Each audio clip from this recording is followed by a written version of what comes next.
Floods have inundated Guwahati city again. Rubber boats and bamboo floats are out again as modes of transport for the hapless people, many of who had to be rescued by helpful locals and by disaster management teams from the National Disaster Rescue Force. The state government is blaming heavy downpour which occurred on Friday the 27th, landslides and illegal encroachments. So we have been trying on a level base to deal with the situation. Initially some difficulties were there, but in the meantime we organized our officials, and then National Disaster Management Force, Response Force, State Management Force, boats and everything we have arranged. Whatever possible we have been dealing. But the main concern is we want to find out the causes for which such havoc has created. There may be some blockage also. It's a fact also. There is many blockage. Many areas has been encroached.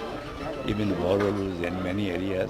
So thereby the overflow in the waters has been blocked also. Then another main problem is a landslides.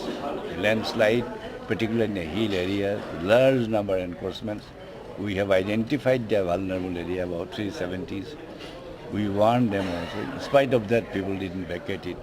This time we have to take very seriously. Some of the encroachments are being removed forcibly by the administration, but clearly much more need to be done, especially since flooding of the city and state are a regular phenomenon which unfailingly occurs almost every year. The sight of people wading through water, vehicles drowned, and the city coming to a halt due to floods are nothing uncommon. This year, however, the tragedy is compounded with people being electrocuted to death due to short circuit caused by water getting into electricity points. People are demanding for urgent measures, for drains to be cleared, for plastic to be banned, and for the administration to ensure that they are not inconvenienced like this year after year. Government should be more proactive. If they become proactive, things can be done. Also, you can't say that public is not to blame, because a lot of people I've seen, they throw garbage on the drains. That's one reason. And the government should do one thing. Sikkim government has banned plastics. So why can't Assam government ban plastics? It's very simple. And encroachment on the hills, that's another one, because all the mud has come from the hills.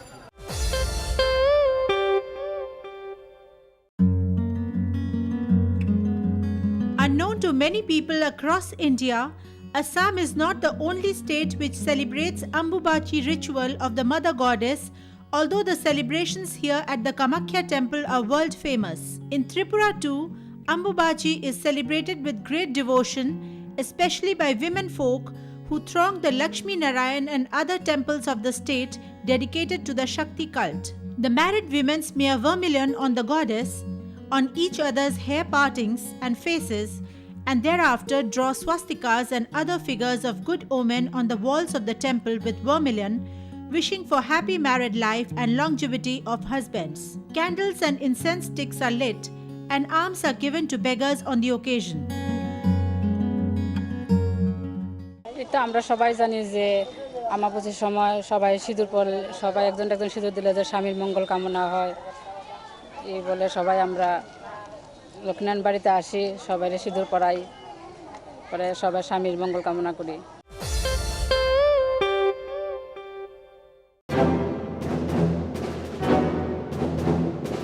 Manipur suffered from a major fire breakout in Imphaal's Major Khul area in Thangal Bazar, just behind the Manipur State Assembly's guest house on the 24th of June. The inferno, which was further aggravated by gas cylinder bursts from at least 17 affected houses, destroyed over 13 houses and 3 shops, besides a portion of the Manipur State Legislative Assembly's guest house. Over 5 people sustained burnt injuries. A total of 13 fire tenders had to be pressed into action, but despite this, the fire could be controlled after more than 2 hours. Deputy Chief Minister Shri Gaikhangam rushed to the spot and could be seen even going into narrow alleys to assess the situation and give requisite orders. He was followed soon by the Chief Minister Shri O. Ibobi Singh, who later went on to the roof of the nearby Manipur Press Club to assess the damage. The Assam Rifles and CRPF sent 2 of their fire tenders to help in the situation. Volunteers of Red Cross Society and Disaster Management too stepped in to evacuate people from the site. The fire is believed to have been ignited from a leaked domestic LPG cylinder in the house of one Rajni Kamei, who had rented out rooms to several tenants.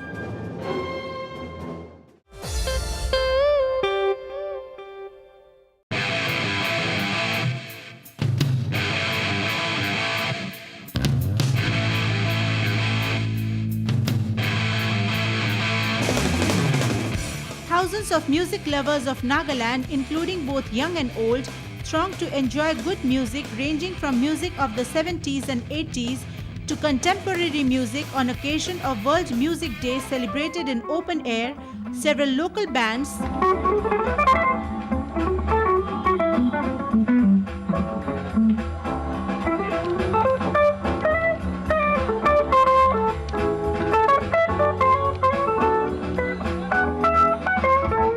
solo musicians, I've been waiting. My situation don't get much better. Well, I've been waiting. My situation don't get much better.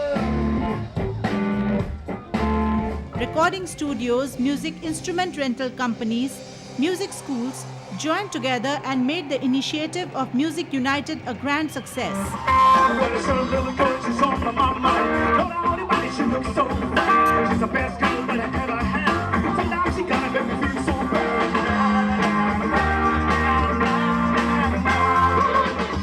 Singer Alovanth, who also compared the show, proudly announced that Nagaland has made a place in the world music map, with music being declared as an industry in the state. Musicians of the state have hugely benefited with the state government's initiative in forming a music task force. In fact, Nagaland is a state wherein music is used as a medium by almost all musicians to pass relevant positive messages to the public, be it messages from anti-drug abuse, to messages for peace and harmony, to positive messages for the youth, all are passed through music.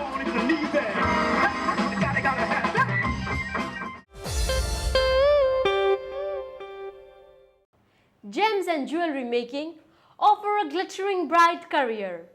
To make matters easier and better for the youth desirous to get into the profession, the Indian Institute of Entrepreneurship conducts courses on the same from time to time. Our report.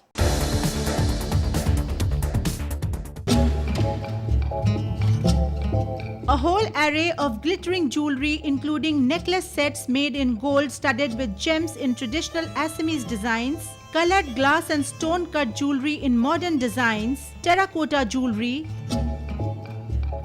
paper mache jewelry, etc. were exhibited and sold from the complex of the Indian Institute of Entrepreneurship in Guwahati, Assam on the 25th and 26th of June. These were made by the 60-odd students of IIE who had undertaken a 3-month-long skill development training program in jewelry designing and gemstone cutting and polishing, sponsored by the Indian Oil Corporation. The students hailing from Dibrugarh and Tinsukia districts of the state were all undergraduates, with 50% of them being under-matriculates. The training has paved a lifelong career for them, whereby they could either open enterprises of their own, work with jewelry shops and companies, or make online sales of their products. The exhibition cum sale came as the concluding part of their training, in which they were also taught how to market their products. This exhibition that you're seeing here is an outcome of a skill development program which I had organized for some students of the Dibrugarh and Tinsukia district. This is primarily a program being sponsored by Oil India Limited under their CSR initiative. These students who are here, 60 students, they are all undergraduates. About 50% are under matriculates, rest are either higher secondary pass outs or till the higher secondary level. During the 3 months that they stayed with us, we gave them different inputs on different types of jewelry which normally have a market today, which are not very expensive, at the same time have a market today. So they have learned how to make Assamese jewelry. One segment has learned Assamese jewelry. Then they've learned terracotta jewelry, paper jewelry, beading jewelry, the enameling. So these are products which they got an opportunity. Today is a concluding day of the program. They have got an opportunity to market their products. They've made their own products, marketed here. Before this, I knew nothing about jewelry. So after coming to IIE, we were much more benefited regarding this field in jewelry. Seeing this, I see that we have a very good career. We can take it as a career also, because the scope of jewelry is very vast in India. India, as we know, is the land of ornaments, so we will be much more benefited by this. And this exhibition come sale for us is also very beneficial because we get to know the idea of business, so how to do business, how to interact with people, how to continue our transaction.